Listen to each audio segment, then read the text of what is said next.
Assalamu alaikum obboleeyyan kiyya akkam jirtan. Arras viidiyoo biroo qabadhee dhiyaadhe nyaata daa'imaa, nyaata ijoollee daa'imaa sangoona itti dhiyaadha.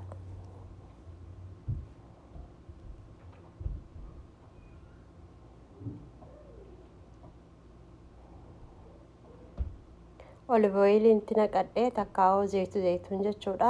Extra virgin organic kanan fayyadamaan daa'ima kiyyaaf coconut oil fi dhadhaanis akkasumatti bareedaa nyaata ijoollee godhuudha. Akkasuma foon re'ee, foon diimaa, foon re'eetii fi qullubbii saniin itti naqadhee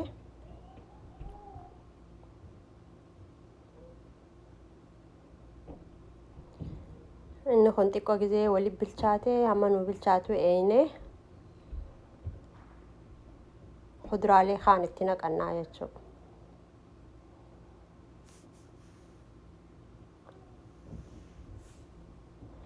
Dubbaa, dinnichaa, zukunii takkaa'u jiree waa sadeen kanan itti naqee dubbaanis dinnichaanis hundinuu gaa viitaamina mataa isaatii fi pirootiina waa hedduu of keessaa qabanii jechuudha. Nyaanni har'aan tanaa nyaata bareedaa, nyaata healthy, nyaata fayyaadha daa'imaaf. Hedduu waan bareedaadha jechuun nyaanni kun walitti hidhuun.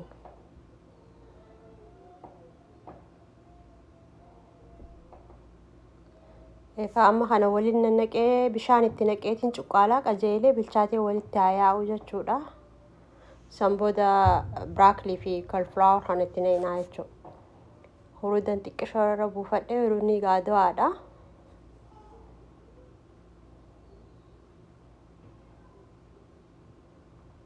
Qajeelee walitti haa bilchaatu ni cuqqaallaa jechuudha.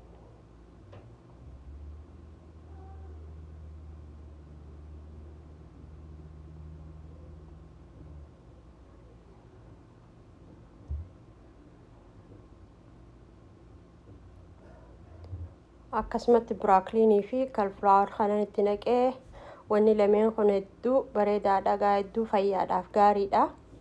Biraakiliin akka malee viitaamin C qaba. Viitaamin C jechuun immoo dhukkuba ittisu. Akkasuma caulifloweriin kunis faayibara qaba, viitaamin B qaba, B6 qaba, ayiran qaba. Keessaaf daa'imni namaan na gaafate koomentii irratti illee fi gama keessaatiin daa'ima garaan goggogee maaltu bareedaadha. Yoo daa'imni keessan akkaan daa'ima ta'ee ijoollee ji'a 4, ji'a 5, 6 amma nyaata eegalchiistan taate appil qofa steam godhuudhaan yoo daa'imaaf kennine hedduu bareedaadha goggina garaatiif. Yoo nyaata kaan immoo akka walitti idaa'uu feetan cauliflower kun tokkoffaa, biraakiliin tokkoffaa goggina garaatiif jechuudha daa'imaaf. Ijoollee teenya ji'a 6 irraa eegalee kennuufii dandeenya jechuudha. Akkasumatti daa'ima akka dehydrate ta'an dehydrate goggina waan fidu jechaaf amma ijoollee teenya hanqa aunsii 4 irraa ilaa 8 guyyatti bishaanis kennuufii qabna. Nyaata kana akkanatti qopheessinee waan isaanii du'aadha kennuufii qabna jechuudha. Daajestiiniifis bareedaadha jechuudha. Akka wanni isaan nyaatan sirriitti daakamuuf cauliflower kun hedduu gargaara. Nyaata isaanii keessatti yoo idaane hedduu bareedaadha jechuudha. Nyaanni nan qopheesse har'a kana fakkaata. Kaan boodan daakee firija kaa'aaf hammuma amma nyaatuun ammaaf irraa hir'isee daakuufii deema jechuudha.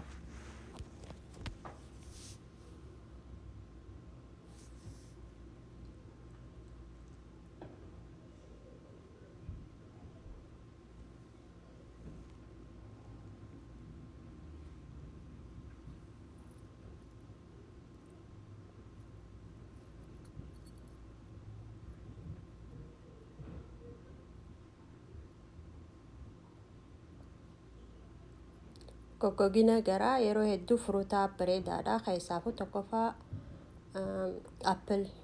appil yoo daa'ima akkaan ta'e daa'inee akkasitti maankiyaadhaan xiqqoo kennuudhaan daqiiqa 15 xiqqoo ijoollee jabduu taanaan immoo juuza isaati jechuudha. Ijoollee amata takka biroo qottee juuzuma appil takkaa'u orange isaa ta'u juuza kan nuti dandeenya jechuudha. Biraakiliinis akka malee gaariidha daajestiinaaf jechuudha.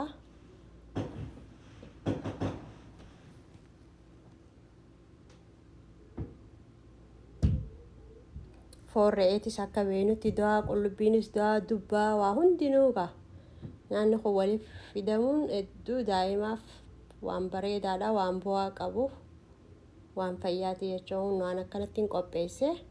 Viidiyoo like share subscribe naa godhaa chaanaala kana galatoomaa nagaatti.